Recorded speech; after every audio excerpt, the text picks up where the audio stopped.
pati bata ginagamit sa pagpapasikat. Di ko ba alam sa'yo bakit pati yung mga anak ko na sinama ko sa video ay iniisip mo ginagamit ko para lang magpasikat. Kung iniisip mo na pagpapasikat lang ang habol ko dito, nagkakamali ka. Humuhusga ka kaagad ng tao, hindi mo nga alam kung ano yung motibo ko. Yan ang problema, napakabilis humusga sa kapwa kahit wala namang batayan. Una, kung bakit ko ginagawa to dahil nakita ko ang social media, napakaraming nagbablog na wala namang kakwenta-kwenta. Kaya bakit hindi ko gamitin ang platform na ito upang ipangalap ang salita ng Diyos na ang Panginoong Hesukristo lamang ang siyang nakakapagligtas? Dahil alam nyo na isa sa motibo ng mga content creator kung bakit nila ginagawa ito ay upang magkapera at sumikat. Kaya nung mag-uumpisa pa lang ako, hindi ako tumingin sa dalawang yan. For what is a man profited if he gain the whole world and lose his own soul? Or what shall a man give in exchange for his soul? Kaya kung titignan mo yan, walang kwenta ang kayamanan at ang kasikatan kung ang kaluluwa naman ay mapapahamak. Dahil para sa akin, mas importante ang kaligtasan ng kaluluwa ng tao kesa sa kayamanan at sa kasikatan. Yan ang motibo ko kung bakit ko ginagawa ito. Ikalawa, mas okay nang ini-involve ko ang anak ko sa mga ganitong bagay ng Panginoon kesa naman makita ko ang anak ko nagko-computer, puro cellphone,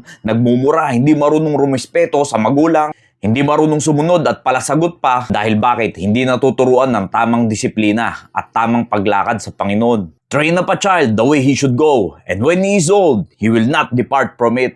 Ngayon pa lang, dapat tinuturuan na natin ang mga anak natin kung paano lumakad ng tama sa Panginoon. Kailan pa natin sila tuturuan? Pag malalaki na sila? Pag matitigas na ang ulo nila? Pag hindi na sila marunong sumunod sa atin? Kaya maraming bata na lang ang lumalaki na walang respeto sa magulang at nagiging sakit na lang ng ulo pagtagal. Bakit? Dahil yan sa hindi na-train ng maayos sa mga bata kung paano lumaki ng may takot sa Diyos at may disiplina. Dahil bago pa ako maging mananampalataya ay pinagdaanan ko na ang gawin ng mundo. Kaya ayoko lumaki yung mga anak ko na maranasan yung naranasan ko na sumasabay sa agos ng mundo. Kundi gusto ko silang matuto na sumalungat sa mga gawin ng mundo at matuto sumunod sa Diyos. Dahil sabi sa verse na yan, hindi man nila makita ngayon yung kahalagahan kung bakit ko sila tinitrain sa gawain ng Panginoon. Darating ang panahon na pagtanda nila, tsaka pa lang nila mauunawaan at marirealize lahat ng mga yan kung bakit namin sila tinitrain sa ganyang bagay. At kami panatag, kaming magulang, na isang araw pag wala na kami dito sa mundo, hindi man kayamanan ang iiwan namin sa kanila, pero mas higit pa sa kayamanan ang itinanim namin sa kanila. Kaya habang bata pa sila, turuan natin sila na magkaroon ng takot, pagmamahal, at sumunod sa Diyos.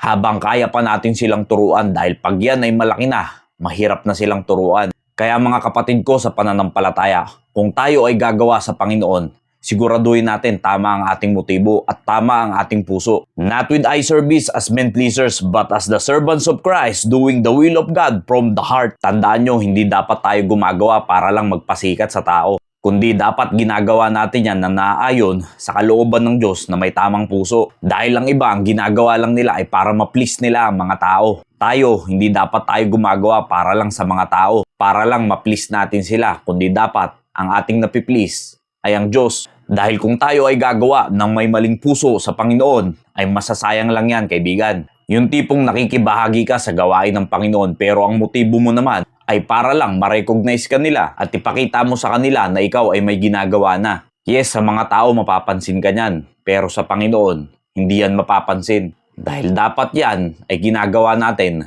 para sa Diyos, para ma-please natin ng Diyos at hindi ang tao. Maraming salamat po and God bless you all.